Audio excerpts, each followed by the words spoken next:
For years now, Overwatch has been stuck in an identity crisis. It launched as one of the biggest games in the world, struggled to evolve, replaced itself with a sequel that confused players, and then spent years trying to justify why that sequel needed to exist at all. And now, Blizzard has made a move that feels small on the surface, but is actually one of the biggest signals we've seen yet. They're dropping the 2. Overwatch 2 is officially just Overwatch again. That might sound cosmetic, but it's not.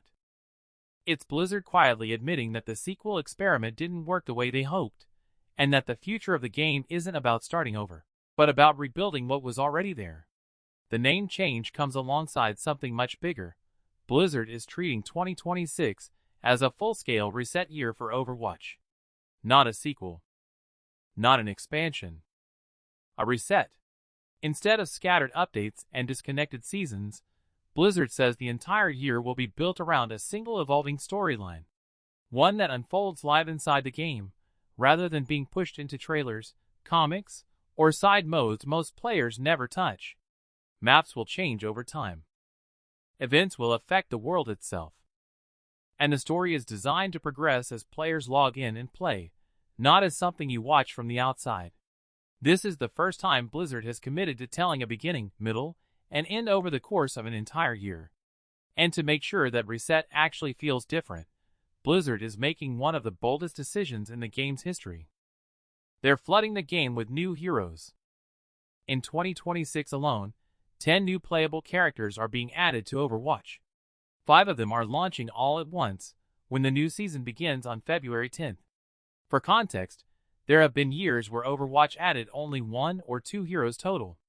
Dropping 5 simultaneously is Blizzard intentionally trying to shake the game up overnight, forcing new strategies, new team compositions, and new metas from day one. This isn't about gradually easing players into change. It's about forcing the game to feel unfamiliar again. Blizzard isn't stopping at characters. The core roles of the game, tank, damage, and support, are being reworked internally.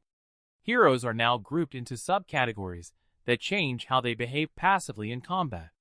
The idea is to make characters feel more distinct from one another without relying purely on raw numbers or constant balance patches. It also gives Blizzard more control over how the game evolves long-term, without rewriting kits every season. On top of that, the game's entire interface is being redesigned.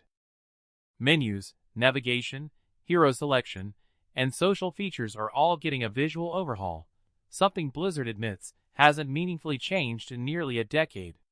It's an attempt to make the game feel modern again, especially for players who bounced off years ago and never looked back. And perhaps most telling of all, Overwatch is expanding again. A native version of the game is coming to Nintendo's next console, signaling that Blizzard sees this reset not just as a retention move, but as a way to bring in an entirely new audience. Taken individually, none of these changes are shocking. But together, they paint a very clear picture.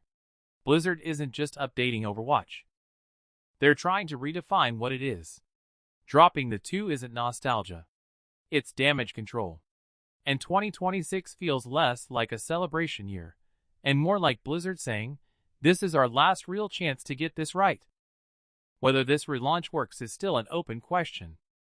But one thing is clear. Overwatch isn't drifting anymore. It's either about to find its footing again, or finally fade out trying.